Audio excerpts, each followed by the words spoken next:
Video में दिखाया गया है कि आकाश सूरज की जिंदगी तबाह करने और उसे ईशा से दौर करने के लिए एक खतरनाक साजिश करता है।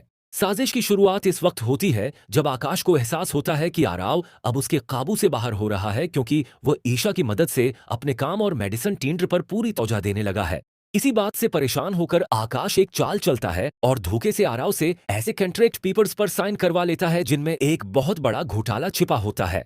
क्योंकि ये टेंडर सूरज की निगरानी में मुकम्मल किया जा रहा होता है, उसलिए जैसे ही स्कैंडल सामने आता है, सारा इल्जाम सीधा सूरज पर डाल दिया जाता है। ऑफिस में अफरातफरी मच जाती है। सब लोग सूरज पर करप्शन के इल्जामात लगाते हैं और इसी दौरान पुलिस वहां पहुंचकर सूरज को गिरफ्तार कर लेती है, जबकि आयशा टूट जाती है और बार बार यही कहती है कि सूरज बेकसूर है। सूरज की गिरफ्तारी के बाद आयशा पूरी तरह हल कर रह जाती है, लेकिन वो हार मानने के बजाय सच सामने लाने का फैसला करती है। दूसरी तरफ आकाश अंदर ही अंदर अपनी कामयाबी पर खुश हो रहा होता है, क्योंकि उसकी चाल बिल्कुल वैसे ही कामयाब हुई जैसे उसने सोचा था। आराव भी शदीद सदमे में आ जाता है, क्योंकि उसे यकीन नहीं आता कि उसके साइन किए हुए पेपर्स इतने बड़े फ्रॉड का हिस्सा बन सकते हैं। वो बार बार इन फाइल्स को याद करने की कोशिश करता है, मगर उसे समझ नहीं आता कि आखिर उसके साथ धोखा कैसे हुआ। इधर पुलिस सूरज से मुसलसल पूछगुछ करती है, लेकिन सूरज हर इल्जाम को झूठ करार देता है। वो कहता है कि उसने हमेशा ईमानदारी से काम किया है और किसी भी घोटाले में शामिल नहीं हो सकता। ईशा सूरज की बेगुनाही साबित करने के लिए सबूत ढूंढना शुरू कर देती है। इसी दौरान उसे आकाश की कुछ मुश्कूक हरकतों पर शक होने लगता है और वो महसूस करती है कि उस पूरी साजिश के पीछे जरूर आकाश का हाथ है। दूसरी तरफ आकाश कोशिश करता है कि ईशा को सूरज के खिलाफ कर दे ताकि वो मुकम्मल तौर पर अकेला पड़ जाए, मगर ईशा सूरज का साथ छोड़ने के बजाय उस पर अपना यकीन और मजबूत कर लेती है।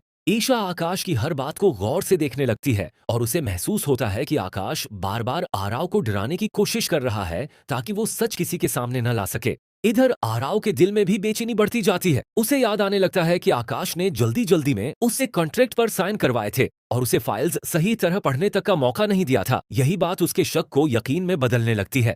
सोर्ड जेल में होने के बावजूद हिम्मत नहीं हारता। वो ईशा से कहता है कि अगर सच उनके साथ है तो एक न एक दिन हकीकत सबके सामने जरूर आएगी। सूरज की यही बात ईशा को मजीद मजबूत बना देती है। दूसरी तरफ आकाश को खतरा महसूस होने लगता है कि कहीं आराव सब कुछ सच न बता दे। इसी खौफ में वो एक और खतरनाक कदम उठाने का फैसला करता है ताकि अपने खिलाफ जाने वाले हर सबूत को खत्म कर सके। इसी दौरान ईशा को ऑफिस के एक मुलाजिम से ऐसी अहम मालूमात मिलती हैं जिससे ये साबित हो सकता है कि कॉन्ट्रैक्ट के असल कागजात बाद में तब्दील किए गए थे। ये बात जानकर ईशा फौरन सच सामने लाने की तैयारी शुरू कर देती है, जबकि आकाश को जब ये एहसास होता है कि आयशा को तकरीबन सच का सुराग मिल चुका है, तो वो मजीद खतरनाक कदम उठाने का फैसला करता है। वो ऑफिस के अंदर मौजूद तमाम वो फाइल्स और रिकॉर्ड्स गायब करवाने की कोशिश करता है जिनसे उसकी असली साजिश बेनकाब हो सकती है। इधर आराव अंदरूनी कश्मकश में मुब्तला हो जाता है। एक तरफ उसे अपनी गलती का एहसास सता रहा होता है और दूसरी तरफ वो डर रहा होता है कि अगर उसने सच बताया तो आकाश उसके खिलाफ भी कुछ कर सकता है। लेकिन जमीर का बोझ आखिरकार उसे ईशा का साथ देने पर मजबूर कर देता है।